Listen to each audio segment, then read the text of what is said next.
రాష్ట్రంలో ఆర్డబ్ల్యూఎస్ పనులకు సంబంధించి పెండింగ్లో ఉన్న సుమారు 1000 కోట్ల రూపాయల బిల్లులను వెంటనే విడుదల చేయాలంటూ నవ్యాంధ్ర ఆర్డబ్ల్యూఎస్ కాంట్రాక్టర్ల association general secretary G Srinivasa Prasad ప్రభుత్వాన్ని కోరారు. మార్చి 31 లోపు ఈ బకాయిలు చెల్లించకపోతే వందలాది కాంట్రాక్టు కుటుంబాలు రోడ్డున పడే అవకాశం ఉందని ఈ సందర్భంగా వారు ఆవేదన వ్యక్తం చేశారు. ఫస్ట్ ఇన్ ఫస్ట్ అవుట్ అనే పద్ధతి అమలు చేస్తూ సీనియారిటీ ప్రకారం నిధులు విడుదల చేయాలంటూ వారు డిమాండ్ చేశారు.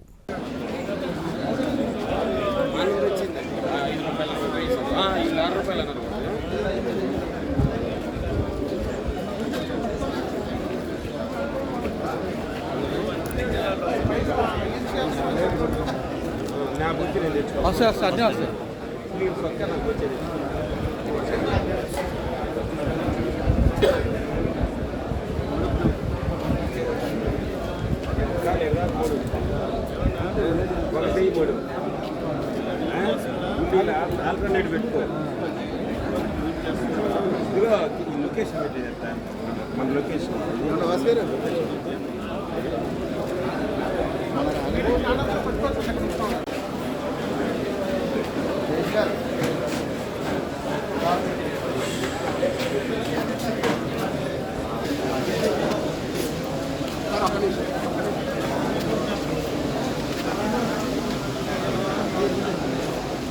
లేకుంటే ఇది కెమెరా దగ్గరికి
నా పేరు శ్రీనివాస్ ప్రసాద్ అండి. Navyandhra RWS contract association general secretary అండి.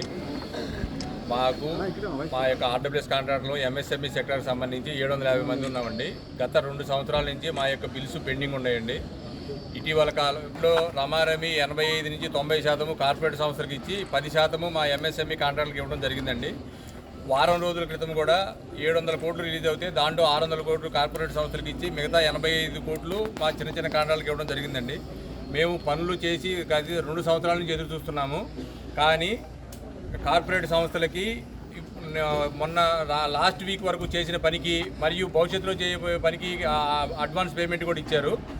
ఈ పేమెంట్లో విధానంలో వ్యత్యాసాలు లేకుండా చిన్న కాంట్రాక్టరు పెద్ద కాంట్రాక్టరు కార్పొరేట్ సంస్థలను లేకుండా వచ్చిన ప్రతి రూపాయి పీఫో పద్ధతి అనేది ఒక జీవో ఉందండి. ఆ పీఫో పద్ధతి ప్రకారం పేమెంట్ చేయాలని మా యొక్క మెయిన్ డిమాండ్ అండి. నెక్స్ట్ మాకు ఈ సంవత్సరం మొత్తం 2 సంవత్సరాలు ఏ పేమెంట్ లేకపోవడం వల్ల మా యొక్క బ్యాంక్ అన్నీ కూడా ఎన్పిఏ అయిపోతున్నాయి. కాబట్టి మాకు 31/3/2026 లోపు మా యొక్క పాలన్నీ కాపాడవలసిందిగా గవర్నమెంట్ వారిని అభ్యర్థిస్తున్నాము. మేము బుధవారము గురువారము దీనికి సంబంధించిన ప్రిన్సిపల్ సెక్రటరీ గారు అందరినీ కలవడం జరిగింది. ప్రిన్సిపల్ సెక్రటరీ గారు మా పని మేము చేశాము. సంబంధించిన శాఖ మంత్రులు మరియు డిప్యూటీ సీఎం గారు దీనికి సంబంధించిన శాఖ మంత్రులు అండి. డిప్యూటీ సీఎం గారును సీఎం గారు లెవెల్లో నిర్ణయం తీసుకోకుండా మేము పేమెంట్లు అనేది మా పేపర్ వర్క్ మాకు సంబంధించినంత మేము చేశాము. పేమెంట్లు అనేది సీఎం గారు డిప్యూటీ సీఎం గారు వాళ్ళు ఇనిషియేటివ్ తీసుకుంటే కానీ అవదు. కాబట్టి మీరు ఫైనాన్స్ మినిస్టర్ గారిని సీఎం గారిని డిప్యూటీ సీఎం గారిని కలవమని చెప్పారండి. మేము ఫైనాన్స్ మినిస్టర్ గారిని కలవడానికి శతవిధాల ప్రయత్నం చేసామండి. అది మా వల్ల అవ్వలేదు. మేము ఈ డిపార్ట్మెంట్లో 30 సంవత్సరాల నుంచి పనిచేసామండి. ఇక్కడ చాలామంది ఇప్పుడు కొత్త జనరేషన్ కూడా వచ్చారు.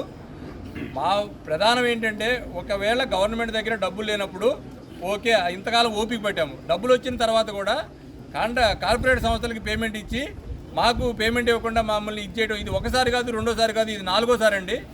మా ప్రధానం వచ్చిన ఒకవేళ గవర్నమెంట్ దగ్గర డబ్బులు లేవు, ఓకే, ఓన్లీ ఒక 200 కోట్లే ఉన్నాయి. ఆ 200 కోట్లు సీరియల్ ప్రకారం ఫస్ట్ ఎవరు పని చేస్తే వాళ్ళకి సీరియల్ ప్రకారం ఇస్తే మాకు గవర్నమెంట్ మీద కాన్ఫిడెన్స్ పెరుగుతుందండి. గవర్నమెంట్ డబ్బులు ఇస్తుంది, అక్కడ గవర్నమెంట్ వరకు తప్పేం లేనట్టు కనబడుతుంది. కానీ ఎవరికి వెళ్తుంది అనేది ఇది పెద్దల దృష్టిలో, గవర్నమెంట్ వారి దృష్టిలో ఒకసారి ఆలోచించే గవర్నమెంట్కి మంచి పేరు వస్తుంది. కార్పొరేట్ కంపెనీలు డబ్బులు ఇవ్వడం వల్ల వాళ్ళు కార్పొరేట్ కంపెనీలు దేశం మొత్తం మీద ఉన్న వాటిలోకి డబ్బులు డైవర్ట్ చేస్తారండి. మాకు వచ్చిన ప్రతి రూపాయి మేము ఇక్కడ లోకల్ కిరాణా కొట్టుడికి వెళ్తుంది, లోకల్ తాపిమేస్త్రికి వెళ్తుంది, లోకల్కి వెళ్తుంది. దానివల్ల ఇక్కడ లోకల్లో జిఎస్టీ కూడా జనరేట్ అవుతుందండి. ఇది గవర్నమెంట్ వారు ఆలోచించి మాది ఒకరికి ఇచ్చి ఒకరికి ఇవ్వద్దని మేము చెప్పట్లేదు. వచ్చిన ప్రతి రూపాయి వరుస క్రమంలో ఫస్ట్ ఎవరు పని చేస్తే వాళ్ళకి ఎవరు బిల్లు అలవడితే వాళ్ళకి చేయమని మొదటి నుంచి అడుగుతున్నామండి. అది సరే ఈసారికి చూస్తాం అన్నారు. ఇది 4వ కూడా దాగా జరిగిందండి. మాకు ఈ 31/3 లోపు మాకు పేమెంట్లు ఇచ్చే వరకు మేము ఇళ్లకి వెళ్ళలేని పరిస్థితుల్లో అందరం కూడా బట్టలు గిట్టలు సాబా దిండు అన్నీ తెచ్చుకొని ఇక్కడే మాతో పని చేయించుకుంది ఈ ఆఫీస్ వారండి. కాబట్టి మేము ఈ ఆఫీస్ వారిని మాకు ఇచ్చిన డబ్బు మాకు రావాల్సిన పేమెంట్ అలవడానికి వచ్చాను తప్పించి ఎవరి మీద ఏదో చేస్తాం. మాకు వీళ్ళు పని చేయించుకున్నారు, మా డబ్బులు మాకు ఇవ్వండి అని ఈ సంబంధిత ఆఫీస్ వారిని అడుగుతుంది జరుగుతుంది. ఈ పేమెంట్లు వచ్చే వరకు మేము ఇక్కడి నుంచి ఇళ్ళకెళ్ళే పరిస్థితి లేదండి. దయచేసి మా యందు సానుభూతితోటి మేము పడుతున్న కష్టాలని, నేను పడతామంటే నేను ఒక్కడి కాదు సార్, నా వెనకాల ఉన్న 60-70 కుటుంబాలు పడుతున్నట్టు లెక్క. 60-70 కుటుంబాలు కూడా మీ ప్రజలేనండి. కాబట్టి ఆలోచించి అందరికీ సమానంగా మీ ఎంత డబ్బు ఉంటే అంత డబ్బు సమానంగా ప్రాధాన్యత క్రమంలో ఇవ్వాలని మా ప్రధాన డిమాండు. బాధల్ని తీర్చి మమ్మల్ని ఆర్థిక సమస్యల నుంచి బయటపడేయవలసిందిగా ముఖ్యమంత్రి గారిని, ఉప ముఖ్యమంత్రి గారిని, నారా లోకేష్ గారిని, ఫైనాన్స్ మినిస్టర్ గారిని సాష్టాంగ నమస్కారం చేస్తూ మా కాంట్రాక్టర్లు అందరి తరఫున అభ్యర్థిస్తున్నాను. మా డబ్బులు వచ్చే వరకు మేము ఇళ్ళకెళ్ళే పరిస్థితి లేదు. మాకు సరే ఓకే మొత్తం కాదు, ఇగో ఇంతవరకు చేస్తామని మాకు ఏమన్నా హామీ ఇచ్చి మా డబ్బులు మా అకౌంట్లో పడే వరకు మేము ఇక్కడి నుంచి వెళ్ళలేని పరిస్థితి అండి. దయచేసి సానుభూతితోటి మాకు జరిగిన అన్యాయాన్ని గుర్తించి సానుభూతితోటి మా యొక్క సమస్యని పరిష్కరించవలసిందిగా ప్రభుత్వాన్ని అర్థిస్తున్నామండి. నమస్కారం.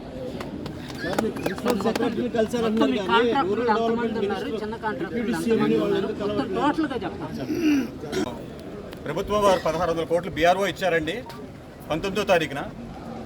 ఆ బీఆర్ఓ వచ్చిన వెంటనే ప్రతి పత్రికలో కూడా దీని మీద చాలా ఆర్భాటంగా 1600 కోట్లు ఇచ్చేసాం, మీరందరూ పండగ చేసుకోండి అన్నారు. మేము పండగలు చేసుకోవడం మొదలు పెట్టేశామండి.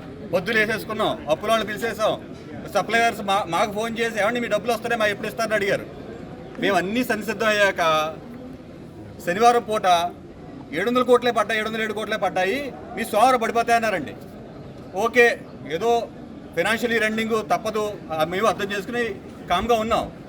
సోమవారం వచ్చేటప్పటికి 562 కోట్ల రూపాయలకి ఇంక్లూడింగ్ మొబిలైజేషన్ అడ్వాన్స్ అండి. అంటే చేసిన పనికి కాదు, చెయ్యబోయే పనికంట. దానికి పనికి ఇచ్చేశారు. 31 కోట్లు కరెంటు బిల్లు కట్టారు. మిగిలింది ఎవర్రా అంటే అర్భకుడు ఎంఎస్ఎంఈ కాంట్రాక్టర్. వాడు ఎక్కడా చెప్పుకోలేడు కదండి. అందుకని మాకు మొండి చేయి చూపించి 85,88 లక్షల రూపాయలు మాకు 442 మంది కాంట్రాక్టులు పనిచేసుకోండి అని ఇచ్చారు. ఇప్పుడు ఇది 10% అండి. ఇవాళ వడ్డీకి తెస్తే బ్యాంకు వాడు 12%. అందరూ చిన్న ఎంఎస్ఎంఈ అంటే చిన్న కాంట్రాక్టర్లే. కార్పొరేషన్ కంపెనీ 10-20 ఉంటున్నాయి. మేము 25 నుంచి పనిచేస్తున్న పేమెంట్లు, 24 నుంచి చేస్తున్న పేమెంట్లు కోసమే ఇప్పటి వరకు మేము పడుతూ ఉన్నాం. 2026లో మార్చిలో ఫీడ్ చేసిన పేమెంట్స్ ఈరోజు స్టేట్లో కార్పొరేషన్ కంపెనీ దోచిపెట్టేశారు.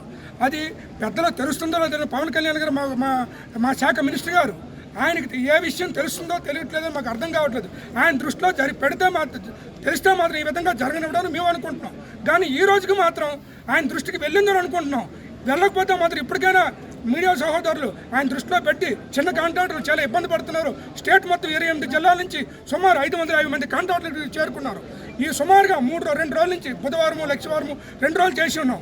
మళ్ళీ శ్రీరామనవమని ఒక్కరోజు గ్యాప్ తీసుకున్నాము, సెలవు రోజుని పెళ్ళంపేటను చూసుకొని మళ్ళీ వచ్చి ఈరోజు మళ్ళీ పేమెంట్ ఇచ్చే వరకు మార్చి 31/3/2026 వరకు అప్ టు డేట్ పేమెంట్ ఇచ్చే వరకు ఏ కాంట్రాక్టర్ సహోదరులు ఇక్కడి నుంచి తలా తింటూ పట్టుకుని నిద్రాహారాలు మారి ఇక్కడ కష్ట నష్టాలు 550 కిలోమీటర్లు శ్రీకాకుళం జిల్లా నుంచి ఇతర కర్నూలు నుంచి అనంతపురం అన్ని జిల్లాల నుంచి వచ్చి ఉన్నారు కాబట్టి మా తాలూకా గోడు ప్రభుత్వం వారు వినిపించుకొని పెద్దలు వినిపించుకొని పేమెంట్ వస్తుంది. పేమెంట్ 1200 కోట్లను చూపిస్తున్నారు పెండింగ్. పేమెంట్ తెచ్చిన వెంటనే మా పేమెంట్లు వాళ్ళ పేమెంట్లు చూపించేసి 1200 కోట్లు పేమెంట్ చూపిస్తున్నారు పెండింగ్ అని. పేమెంట్ వచ్చిన వెంటనే కార్పొరేట్ సంస్థలకి 80% పేమెంట్ ఇచ్చేస్తున్నారు, 90% కూడా ఇచ్చేస్తున్నారు. 25 నుంచి ఇప్పుడు 3